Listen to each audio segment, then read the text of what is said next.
Ok, on va partir comme d'habitude sur une totale impro. Hey! Salut! Attendez, pause. Avant toute chose...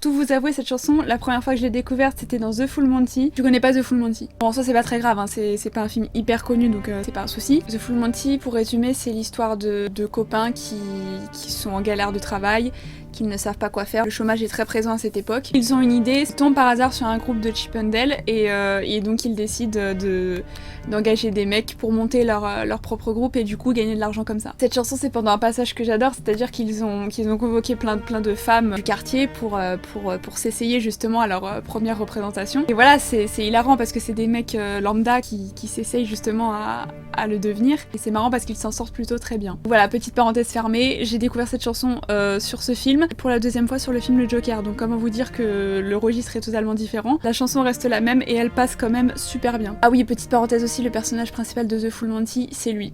Vous avez sûrement dû le voir dans la série Once Upon a Time. Je suis de retour pour une nouvelle critique, je sais ça fait très longtemps. Et là, comment vous dire que je n'avais pas du tout le choix, c'est-à-dire que le film dont je vais vous parler m'a foutu une claque immense.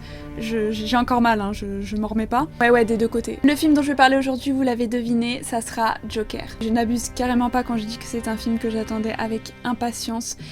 J'ai pas eu peur une seule seconde du résultat, de l'annonce du projet jusqu'au premier thriller. Ce qu'il faut savoir, c'est que le Joker, c'est un personnage que j'apprécie énormément. C'est pour moi le meilleur méchant de tous les comics. C'est un personnage complexe, hyper intéressant, et ce film le démontre une fois de plus. Je vous mens pas, hein, c'est-à-dire que je suis fan de ce personnage au point d'avoir ça sur mes clés de voiture. Je vous montre ça tout de suite.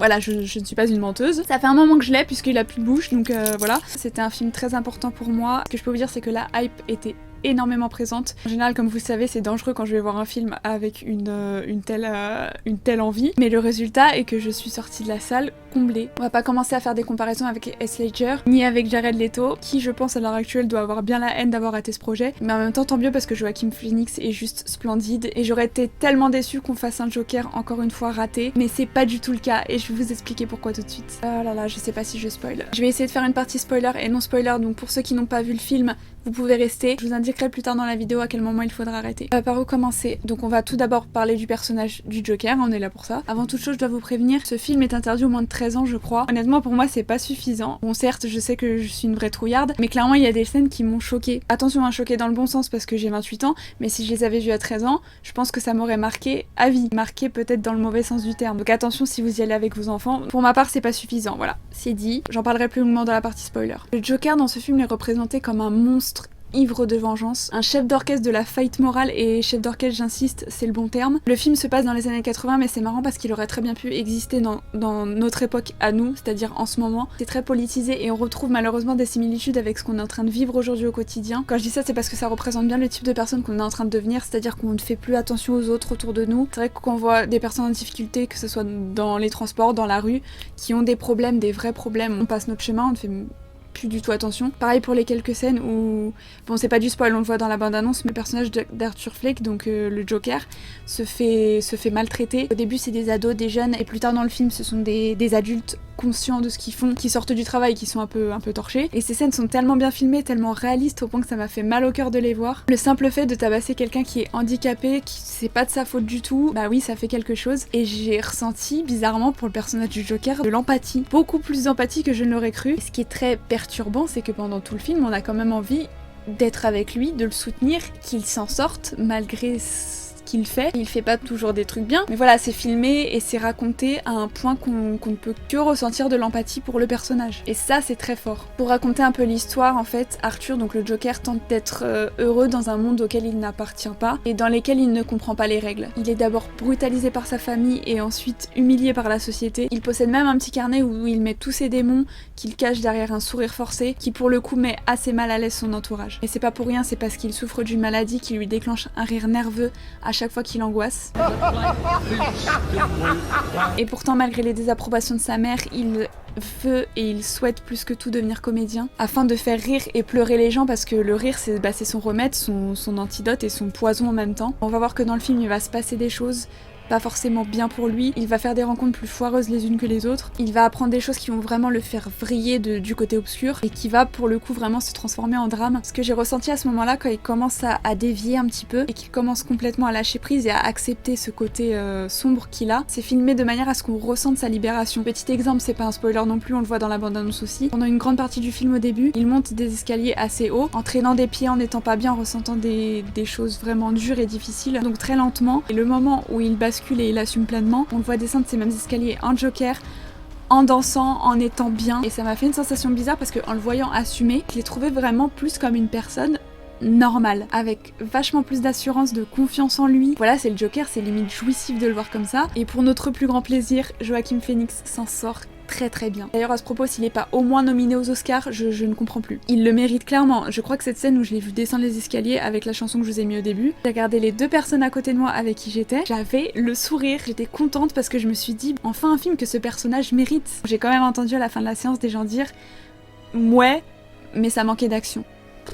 Moi je sais plus quoi faire. Bref, en ce qui concerne les couleurs, ça s'accorde bien avec ce que pouvaient diffuser les anciennes télévisions, ce qui pour ma part a eu un bel effet rétro et une meilleure immersion dans l'époque. En ce qui concerne la BO, ils ont décidé de faire un choix et de prendre des musiques qui n'étaient pas forcément connues. Pour ma part, je connaissais la plupart de ces musiques, mais absolument pas dérangeant parce qu'elles collent parfaitement bien aux scènes auxquelles elles sont insérées. Le jeu de Joaquin Phoenix, je vous l'ai dit, est juste incroyable. Autant la transformation physique que la transmission des émotions. On retrouve de l'art dans ses mimiques, dans sa gestuelle, jusqu'à ses intonations avec son rire strident qui résonne encore dans nos têtes à la fin de la séance. Il y a, comme je vous l'ai dit, une violence mise en avant d'une beauté remarquable, je peux pas dire le contraire. Quelques twists assez surprenants, mais ça je vais en reparler dans la partie spoil. Ce qui est sûr, c'est que ce film marquera les esprits et restera une date importante dans le cinéma, pour de nombreuses raisons, et la principale étant qu'on n'a jamais vu de long métrage adapté de comics de cette qualité. C'est noir, c'est sombre, c'est désespéré, c'est effrayant, et c'est tout ce qu'on attend d'un Joker. On va rentrer maintenant dans la partie spoil, donc si vous avez pas vu le film, je vous invite à passer votre chemin. Si vous voulez revenir à la fin, il y aura un petit bêtisier, ça serait con de le louper. Je vais vous mettre le timecode en barre d'infos. Et c'est parti, on spoil. Je parlais tout à l'heure des différents twists qu'il pouvait y avoir dans le film. Pour ma part, le twist où il parle du fait que la mère d'Arthur avait fricoté avec Thomas Wayne et que le résultat de ce fricotage avait donné Arthur, j'y ai pas cru. J'y ai pas cru du tout. Parce que tout d'abord, en voyant les problèmes psychologiques que possède Arthur, je me suis dit que sa mère, ça devait être à peu près la même chose. Et en dépit du fait que dans le film, Thomas Wayne passe pour un gros enfoiré, je pense pas qu'il aurait laissé une de ses employées qu'il aime bien dans la merde et surtout ne pas répondre à une de ses lettres. Donc voilà, ça c'était couru d'avance. Par contre, pour l'autre twist au niveau de la fille qu'Arthur rencontre dans l'ascenseur et dont il tombe amoureux, ça par contre je l'ai pas vu venir. J'ai vraiment attendu le dernier moment quand il rentre dans son appart et qu'elle commence à flipper. Là je me suis dit ah ouais merde, pourquoi pas, hein, il a passé de merde comme ça, faut lui en rajouter une autre. Dites-moi vous dans les commentaires si celui-là vous l'aviez remarqué. En ce qui concerne les scènes qui m'ont fait rire, mais attention pas rire en mode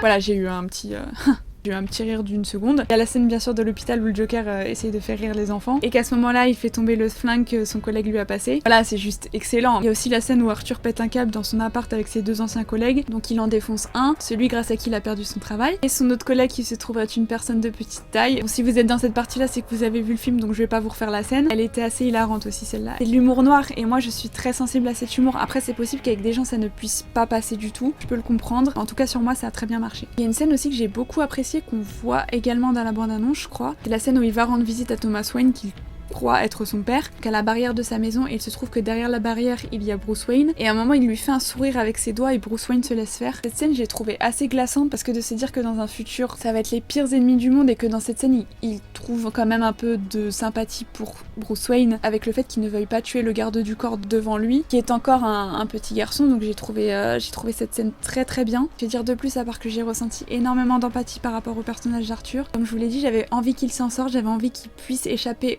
au flic, qui est très étrange parce que c'est lui le méchant du film. La même que j'ai eu avec Walter White dans Breaking Bad. Il y a des scènes où je me suis sentie très très mal à l'aise et le fait que j'ai ressenti des sensations comme ça, c'est ce qui fait que c'est un bon film. J'ai pas beaucoup de choses à reprocher au film, excepté peut-être la scène de la mort des parents de Bruce Wayne.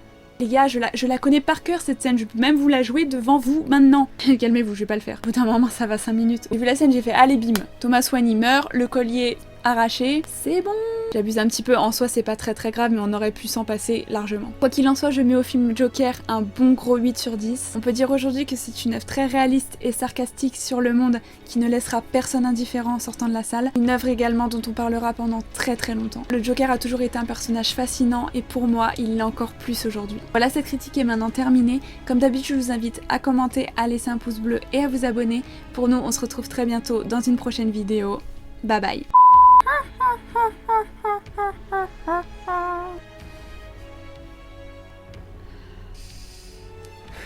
3, 4. Au secours. Pourquoi je fais ça? Ah putain, merde. Sans me vanter, il était parfait celui-là. C'est dur, hein? Je vais arrêter mes conneries parce que sinon je vais plus avoir de voix. Pour faire la vidéo, ça va être compliqué.